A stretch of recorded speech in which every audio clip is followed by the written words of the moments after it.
college sports, that is not only entertainment, it is big business, as many of you know. Two of the 5 power conferences in college football, the Pac-12 and the Big Ten, have postponed their entire fall seasons due to the health concerns surrounding the coronavirus pandemic. Now, the Pac-12 athletic departments generated $1.3 billion in revenue last year, while the Big Ten generated almost $1.9 billion.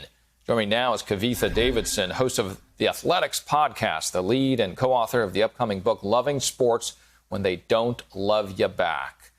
Kavitha, what do you tell to, let's start with the high school students that we just saw that reporting on, Steve Patterson, and they don't know what is going to be next for them. They bet a lot of their time and effort on. I think that that's one of the biggest difficulties in this entire conversation. We can talk about the money, we can talk about the missteps of the various conferences and the adults in the room. But I think about these kids, these high school kids, these college kids who have spent their entire lives preparing for these moments and to be able to showcase themselves on these platforms and these stages. And they're not going to get that chance. And I think that the mental health aspect of this and being able to coach these kids through that is going to be huge in the next coming months. What's the option, Kavitha? Will they all redshirt? It's a 4-year system when you get into college. It's very structured. What's their option here if you're in high school? These are the questions that really need to be answered right now. There have been a lot of parents and a lot of athletic directors actually lobbying for an extra year of eligibility, for redshirt options, for transfer waivers, and easing of restrictions there. And I think that those are the questions that we're waiting to have answered. And frankly, the fact that they haven't been answered until this point is a huge failure of leadership in college sports. School is starting now, as so many people know. Okay, let's now move to college. This is big business. We're talking about $50 to $150 million deals here. And the reason why many schools stay in the green, right, where they still have some money. What's going to happen? Yeah. What we're talking about, as you said, tens, hundreds of millions of dollars for these schools. We're also talking about a major impact on the local economies. There was a report in the Washington Post that said that Penn State football brings in $70 million of visiting dollars every season. There's a report out of Madison, Wisconsin that said every home game brings in $16 million to the bars and the restaurants and the hotels here.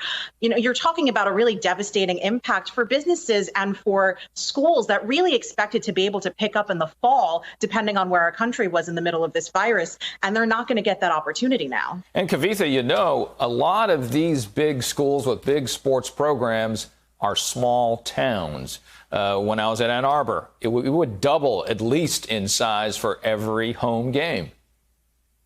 Yeah, I mean, that's exactly what we're looking at right now. And the influx of students on campus is kind of where the risk factors are running for a lot of these football players. You know, there were a couple of players out of Auburn over the weekend who were tweeting about what they were seeing about students not on the football team not being particularly safe about wearing masks and congregating at bars.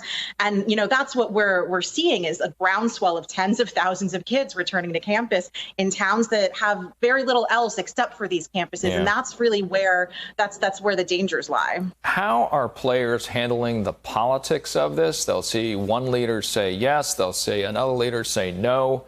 How are they talking about it? I think it's a really unfortunate thing that college football has joined everything else in our country as part of the culture wars, that, you know, we are using this in a very regional and localized way to kind of litigate what we personally might think about this virus and about this spread. But to these students, you know, they want to play no matter where in the country they're from, no matter what their personal politics are, they want to play. And you can't blame them for that. But you can blame the lack of leadership at the top of these conferences for not instituting a better plan, for not planning ahead, for not considering that as a country we might not be in a place right now where it is actually safe to play football, and for not being able to properly explain and answer those questions that these players and their parents have right now. Yeah, the only political position I'll take, Kavitha, is beat OSU. Thank you so much, Kavitha. Always great talking to you. Hey there, I'm Chris Hayes from MSNBC. Thanks for watching MSNBC on YouTube. If you want to keep up to date with the videos we're putting out, you can click subscribe just below me or click over on this list to see lots of other great videos.